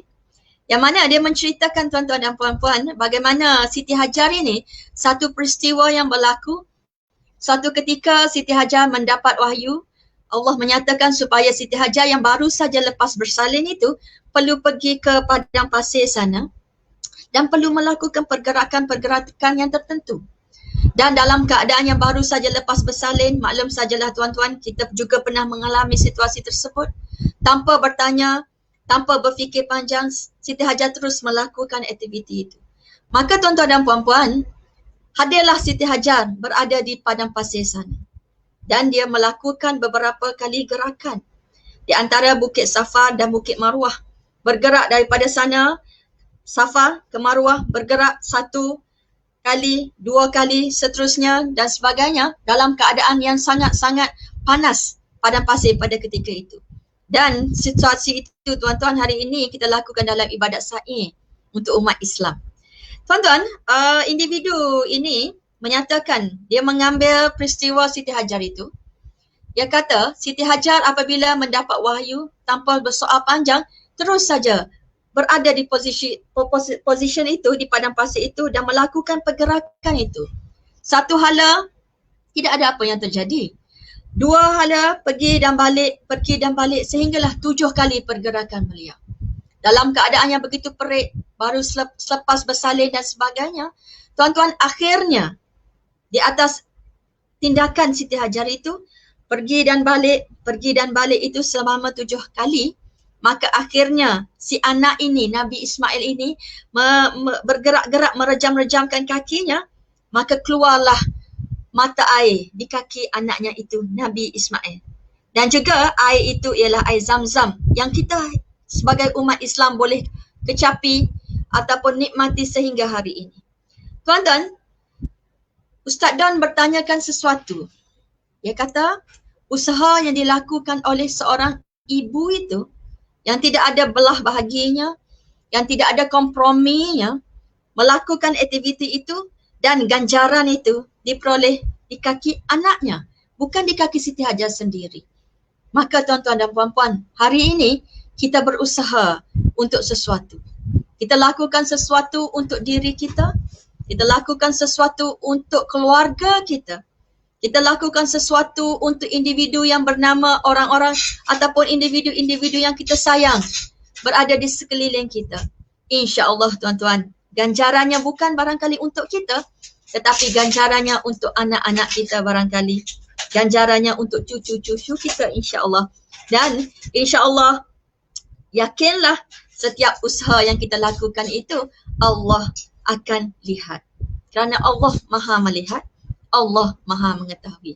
Tuan-tuan dan puan-puan, insyaAllah dengan usaha yang gigih, insyaAllah dengan doa yang tidak putus-putus, insyaAllah dengan keyakinan dan tinggi, insyaAllah dengan iltizam yang tidak berbelah bagi, insyaAllah segala apa yang kita usahakan itu bakal membuahkan hasil yang maksimal insyaAllah. Tuan-tuan, saya kira setakat itu dulu perkongsian kita pada hari ini. Saya sudah ambil masa yang agak lebih barangkali 1 jam lebih ya perkongsian kita bersama. InsyaAllah ada masa, ada peluang insyaAllah kita berjumpa lagi. Saya kembalikan semula kepada moderator kita, Cik Izzati. Terima kasih dan Assalamualaikum. Okay, terima kasih atas perkongsian Puan pada hari ini. Kita teruskan lagi dengan sesi Q&A. Boleh tak Puan? Kita teruskan dengan Q&A. Soalan daripada peserta. Saya cubalah Izzati, saya cubalah. Ni daripada, untuk salam pertama ni daripada Nurul Asma Abdullah. Okay. Boleh Puan, daripada Puan Nurul Asma Abdullah, boleh tak Puan kongsikan cadangan tips buat ibu bapa bekerja? Bila dan bagaimana kami harus rancang PDPR di rumah jika ibu bapa ada 3 ataupun 4 orang yang perlu diajar pada satu masa? Mohon cadangkan Puan. Okey, saya pakai spek sekejap baca dia punya soalan ya, sorry. Okey, cuba Puan Kaunselor cadangkan tips untuk ibu bapa yang bekerja. Okey, bila dan bagaimana kami harus rancang PDPR di rumah? Okey, jika ibu dan bapa ada 3 atau 4 orang yang perlu diajar dalam satu masa, mohon cadangkan. Okey, terima kasih Puan Nurul Asma ya. Memang ini merupakan satu cabaran global sebenarnya. Memang ramai sebenarnya yang menghadapi ini. Bukan saja menghadapi waktu masa sebenarnya, keadaan peranti juga memainkan peranan. Jadi tuan-tuan dan puan-puan, kalau bolehlah saya cuba jawab. Ya, cuba jawab. Dan saya mengharapkan semoga insyaAllah ia menjawablah soalan sebagaimana yang Puan Nurul Asma inginkan. Tuan-tuan, sebagai manusia, kita dibekalkan 24 jam sehari semalam. Tidak lebih dan tidak kurang. Dan semua yang ada mendapat 24 jam. Saya, Cik Izzati dan semua sekali, Puan Nurul Asma pun sama. Jadi kita semua memang melalui satu situasi yang sangat sukar. Sebab kita tukar hampir seluruh landscape kehidupan kita. Memang agak sukar. Kalau barangkali yang mempunyai seorang anak, barangkali kesukaran dan cabarannya agak kurang jika dibandingkan dengan individu yang mempunyai 3 atau 4 orang yang perlu diajar dalam satu masa. Okey, jadi tuan-tuan dan puan-puan, bagaimana yang kita boleh lakukan perkara ini? Bagaimana ingin kita lakukan? Tuan-tuan, sebagaimana saya nyatakan tadi, hidup ini ialah satu pilihan. Kita terpaksa melakukan pilihan demi pilihan untuk mencapai ke satu destinasi itu, untuk mencapai ke garisan penamat selagi hayat di kandung badan. Kita terpaksa melakukan pilihan-pilihan itu. Dan juga banyak pengorbanan yang perlu kita lakukan untuk menghadapi sesuatu, untuk mendapat sesuatu impak yang positif tuan-tuan dan puan-puan. Memang banyak sekali pengorbanan yang perlu kita lakukan. Itu sudah pastinya berlaku. Kalau dulunya pendidikan ini kita kata guru saja yang terlibat barangkali, tapi sekarang juga kepada ibu bapa. Pengorbanan besar perlu kita lakukan. Dalam sudut fizikalnya, dalam sudut emosinya, masa, keuangannya perlu. Tetapi tuan-tuan dan puan-puan, jika tidak ada rotan, barangkali akal pun berguna. Tuan-tuan, saya melihat jika individu ataupun ibu bapa yang mempunyai 3 atau 4 orang anak yang perlu diajar dalam satu masa. Tuan-tuan, kita sudah pasti tahu manakah keutamaannya. Barangkali anak mana yang boleh, yang memerlukan penekanan ataupun fokus yang lebih. Barangkali anak-anak yang hampir dengan peperiksaan, ataupun kita tahu anak mana yang memerlukan pemerhatian kita yang lebih. Kerana sebagai ayah dan ibu, setiap tingkah laku ataupun setiap perangai anak-anak kita berada di dalam genggaman kita. Kita tahu itu. Dan saya lihat juga tuan-tuan dan puan-puan, sebagaimana yang saya nyatakan tadi, pembelajaran PDPR ini tidak berlaku secara segerak sahaja. Ia juga boleh dilakukan secara tidak segerak. Bermaksud, mungkin perhatian itu kita berikan kepada individu ataupun anak yang kita rasa khas untuk diberi lebih perhatian, lebih fokus pada waktu pembelajaran secara segera.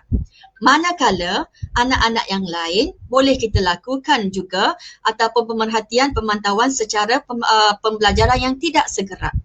Mungkin selepas PDPR itu, anak-anak yang lain boleh diberi keutamaan dan fokus. Jadi tuan-tuan, pilihan perlu dilakukan. Untuk semasa sesi tersebut, yang mana kita perlu beri lebih tumpuan dulu. Kerana tuan-tuan dan puan-puan, kita tahu anak ini barangkali kurang tumpuan dalam kelas. Kita tahu anak ini perlukan lebih fokusnya. Barangkali anak ini akan menghadapi pemeriksaannya. Barangkali anak ini memerlukan sesuatu. Maka tuan-tuan, itu yang kita fokuskan dulu. Ataupun tuan-tuan dan puan-puan, sebagai individu yang bernama ayah dan ibu, kita merupakan nakhoda di dalam keluarga itu. Barangkali tuan-tuan dan puan-puan, sebagai nakhoda, kita boleh perturunkan sedikit kuasanya kepada kakaknya barangkali, kepada abangnya barangkali, bukan hanya sebagai kepada ayah dan ibu saja. Ayah dan ibu itu sudah ada 2. Dan barangkali abangnya ataupun kakaknya juga boleh membantu di dalam proses PDR adik-adik ini. Barangkali juga dalam konsep keluarga besar, barangkali kakak dan abang juga boleh membantu kita untuk menyelia ataupun melihat adik-adik mereka. Dan sesungguhnya tuan-tuan dan puan-puan, sebagaimana saya nyatakan tadilah, muzakarah keluarga ini juga perlu dilakukan. Boleh kita lakukan muzakarah itu. Dan saya melihat benda-benda ini. Yang mana sebagaimana saya nyatakan tadilah, anak seorang barangkali tidak sehebat cabarannya anak yang ramai, anak yang 3 dan 4 yang perlu diberi PDR ataupun perhatian pada masa yang sama. Oleh itu, insya-Allah kita lihatlah mana kepentingannya, mana keperluan yang lebih itu kita utamakan, dan sekiranya perlu kita boleh turunkan juga kuasa untuk kakak dan abangnya untuk memantau adik-adiknya. Namun tuan-tuan dan puan-puan, itu tidak dilepaskan begitu sahaja.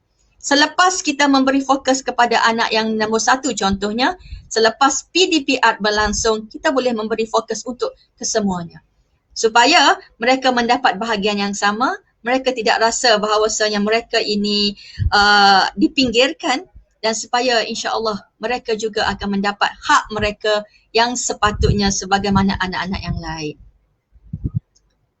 Izati, saya cuba setakat itu dulu.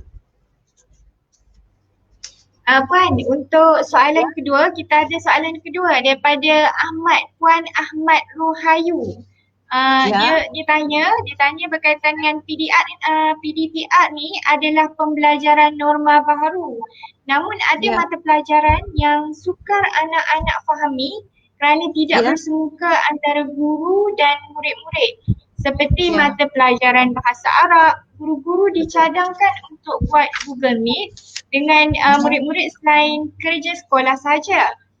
Kamus yang didownload dari Google Play memberi makna yang tidak tepat. Pandangan puan macam mana?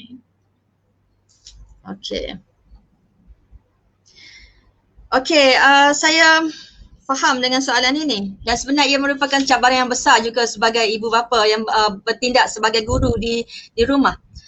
Tuan-tuan, kalau kita lihat silibus pembelajaran hari ini pun memang sukar. Anak-anak di sekolah rendah juga mengalami silibus yang agak tinggi sebenarnya.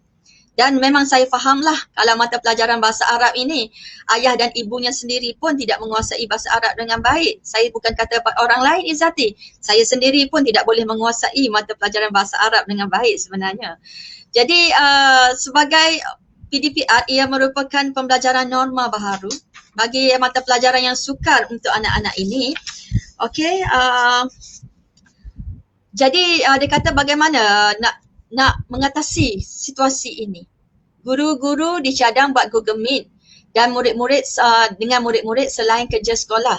Kamu download dari Google Play memberi makna yang tidak tepat pandangan. Okey. Again, saya melihat ini perlu komunikasi yang jitu. Kerana untuk menghasilkan sesuatu kejayaan itu, ia memerlukan kombinasi-kombinasi tertentu. Saya ambil satu analogi seperti larian 4x100 meter lah. Oleh kerana saya orang sukan, saya suka ambil analogi itu. Tuan-tuan, untuk menghasilkan, untuk mendapat kejayaan dalam larian itu, ia memerlukan kombinasi tenaga-tenaga tersebut. Saya melihat dia ada pelari, kalau saya ambil analogi contoh yang saya beritakan tadi, larian 4x100 meter barangkali, memerlukan 4 pelari. Dan semua keempat pelari ini perlu menghasilkan tenaga yang maksimum supaya mencapai satu target ataupun gold medal itu. Sekiranya ada terkesan ataupun terkurang di mana-mana, maka gold medal itu tidak akan dapat. Begitu juga dengan pembelajaran PDPR ini, tuan-tuan. Ia memerlukan kombinasi yang hebat, memerlukan kerjasama yang padu daripada pelbagai pihak. Barangkali pada pihak sekolah, barangkali dalam pihak gurunya, barangkali dalam pihak ibu bapa juga, dan juga pelari yang terakhir sudah pastinya ialah anak-anak kita. Tuan-tuan, saya faham dengan situasi ini. Saya faham dengan senario ini. Sekiranya guru-guru ataupun bagi mata pelajaran bahasa Arab contohnya, anak-anak ini perlu mendengar sebutan-sebutan yang jelas dan padu daripada gurunya itu sendiri. Jadi tuan-tuan dan puan-puan, saya kira komunikasi perlu dilakukan di antara ibu bapa, di antara pihak sekolah, dan juga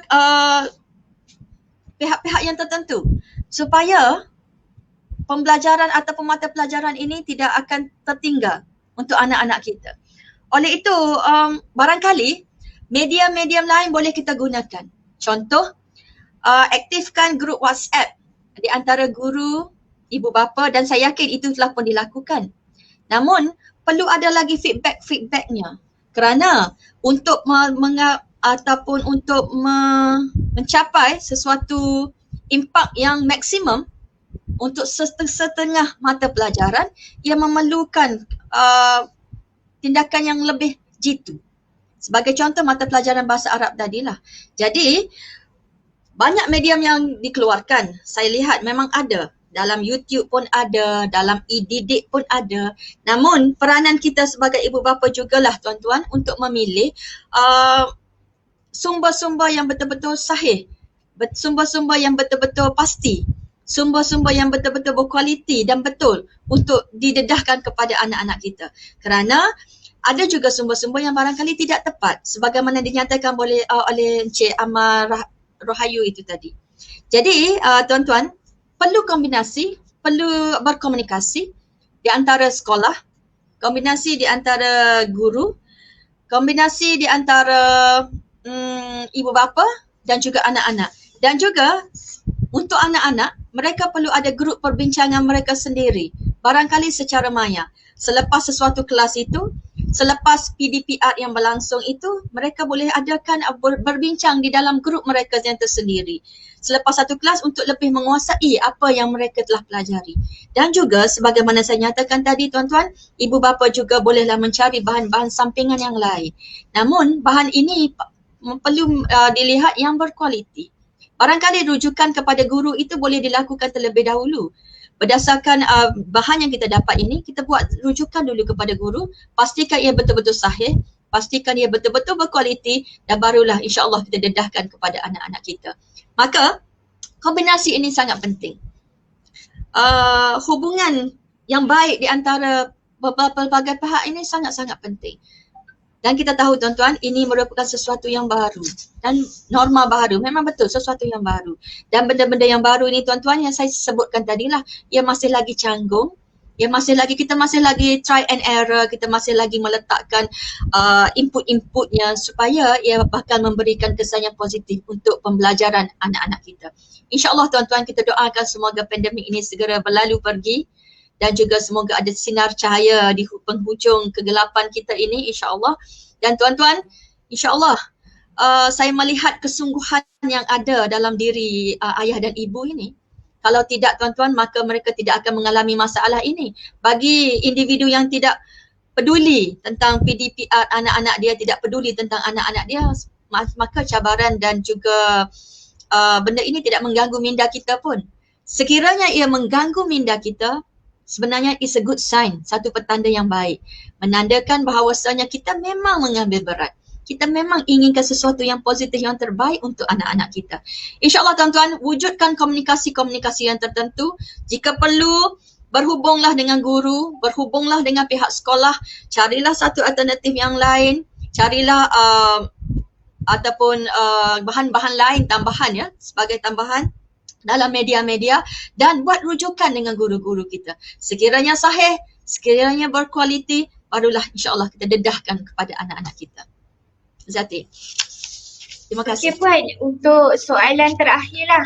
Okey Puan, kalau kita tengok kan aplikasi seperti telefon dan komputer ni adalah medium utama anak-anak dalam sistem PDPR ataupun e-pembelajaran. Sama ada mereka menggunakan secara baik ataupun sebaliknya lah.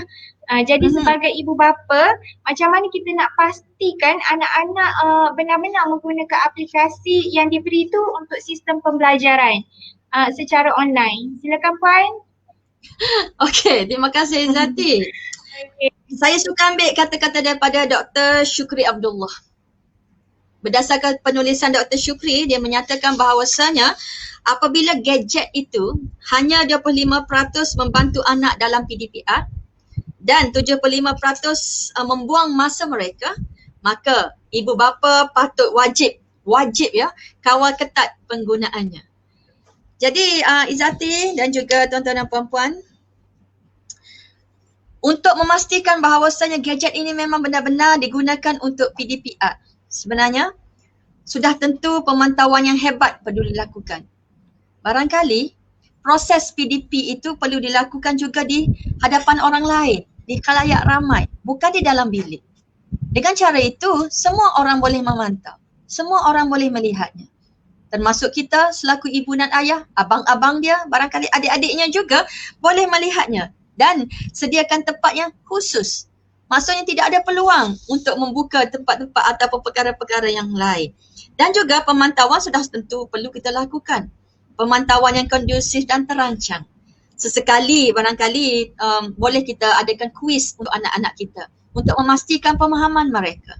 Barangkali sesekali boleh kita lakukan ujian-ujian khas untuk mereka untuk melihat adakah mereka betul-betul mengikuti PDPR itu. Sesekali bolehlah kita lakukan ujian-ujian yang tertentu kepada mereka supaya kita memastikan gadget ataupun aplikasi itu digunakan dengan sebaik mungkin. Namun saya tahu itu juga merupakan satu cabaran. Jadi kita melihat individu yang berlaku ataupun mengalami proses PDR ini kebanyakannya ialah individu remaja. Memang fitrah remaja ini memang fitrahnya begitu. Mereka ini panjang akalnya. Mereka ini memerlukan tahap kesabaran ibu bapa yang sangat tinggi. Dan remaja ini digambarkan individu yang berada dalam keadaan tenaga yang full swing. Sangat bertenaga. Jadi panjang akal mereka. Dan sikap itu, sifat remaja ini secara fitrahnya itu juga memainkan peranan yang penting. Saya suka ambil kata-kata daripada Datuk Ustazah Nurbaiyah ya. Dia menceritakan bagaimana persepsi remaja itu sendiri. Remaja ini dia melihat berkaitan, dia menghuraikan remaja berdasarkan akronim ejaan remaja itu sendiri. Iaitu REMAJA. R-nya dikatakan remaja ini individu yang sangat relax. Itu fitrahnya remaja. Mereka ini relax orangnya. E-nya remaja ini dia enjoy. Dia memang zaman dia merupakan satu zaman yang enjoy, yang seronok. Maka pemantauan itu perlu dilakukan. M, mereka ni remaja ini dia suka main-main. Kalau kita tengok pun ibu bapa yang berada di hadapan anak-anak yang sedang PDPR pun mereka sempat lagi bermain-main. Itu memang fitrah seorang remaja. Begitu juga A mereka ni selalu angan-angan. Sebab itulah sentiasa perlu digerak-gerakkan mereka supaya fokus mereka itu jelas, supaya mereka tahu apa yang perlu mereka hadapi pada waktu tersebut. J, mereka ini juara sebenarnya, mereka ini jago, mereka ini boleh lakukan apa saja dan panjang akalnya. Dan A, mereka ini cepat angaunya. Namun jika dilihat dari sudut positifnya, jika kena dengan caranya, jika kena dengan tolakannya, REMAJA tadi boleh dilakukan ataupun dilihat secara positif. Contohnya R, religion. Dengan penerapan religion agama yang perlu, dengan penerapan agama yang sepatutnya, insya-Allah individu ini akan membawa kepada menjadi remaja yang baik. Begitu juga E, education. Education inilah yang sedang kita terapkan hari ini. Cukup educationnya, capai targetnya, insya-Allah anak-anak kita ini menjadi individu yang boleh saja bukan saja membawa diri mereka, bahkan juga boleh membantu orang lain insya-Allah. M-nya, mereka ini perlu diberi sedikit motivasi supaya mereka ini ada kuasa ataupun disiplin dalaman. Berdasarkan disiplin dalaman ini, bagilah gadget macam mana pun insya-Allah mereka boleh gunakan dengan sebaik mungkin.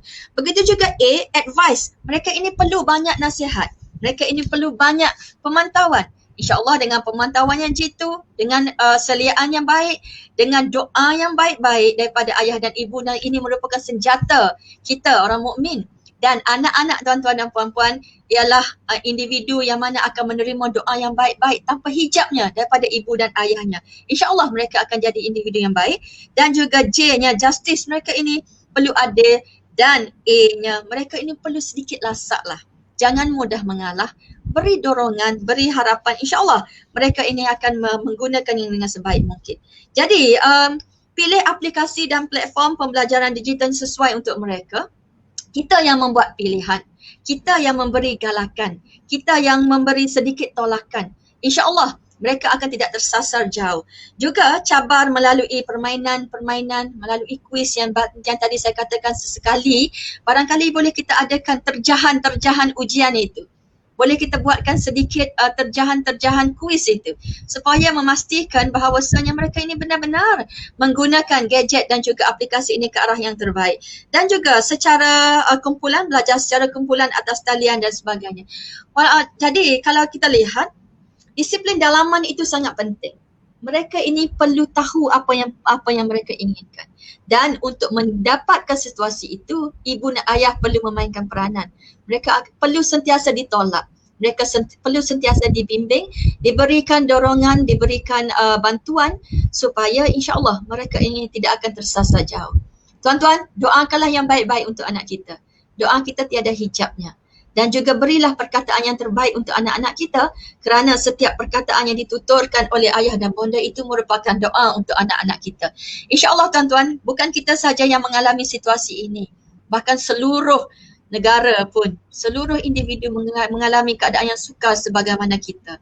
InsyaAllah sesuatu yang baru itu memang nampaknya sukar, sesuatu yang baru itu nampaknya barangkali agak mustahil, tetapi insyaAllah dengan usaha, dengan iltizam, dengan keazaman, insyaAllah segalanya bakal menjadi baik dan juga berkesan. Allahu'alam. Okey Puan, sebenarnya kita ada beberapa soalan lagi tapi mungkin disebabkan masa tak mengizinkan, memang kita tak sempat untuk paparkan soalan lah. Mungkin kita akan boleh jawab di lain masa lagi kepada peserta lah yang bertanya. Okey, terima kasih Puan atas perkongsian pada hari ini. Perkongsian yang sangat-sangat bermanfaat. Saya berharap semoga kita pada hari ini mendapat manfaat daripada apa yang telah Puan kongsikan sebentar tadi. Okey, baiklah kepada anda semua yang sedang menonton program kami, anda perlulah mengisi borang maklum balas yang kami telah sediakan di ruangan komen bagi mendapatkan e-sijil. Dan pastikan email anda adalah tepat. Dan jika mempunyai masalah berkaitan dengan penghantaran e-sijil, anda boleh terus hubung dengan kami di pejabat lah. Okey, saya juga mengambil kesempatan sebelum mengakhiri program ini, saya ingin mengucapkan ribuan terima kasih kepada semua penonton yang setia menonton program kami pada hari ini sehingga ke akhir rancangan. Okey. Teruskan mengikuti perkembangan kami di FB rasmi PPWN Kelantan kerana banyak lagi program-program yang akan kami kongsikan kepada anda. Okey, saya mengambil kesempatan juga memohon maaf jika seandainya terdapat kelemahan sepanjang saya mengendalikan program pada hari inilah. Okey, teruskan setia bersama kami, stay safe dan saya berharap anda semua sihat-sihat sentiasa. Assalamualaikum. Terima kasih Puan. Bye. Bye. Okey, maaf sekiranya ada terkilaf di mana-mana. Kita jumpa lagi Zati. Waalaikumsalam dan Assalamualaikum. Bye. Terima kasih. Bye, sama-sama.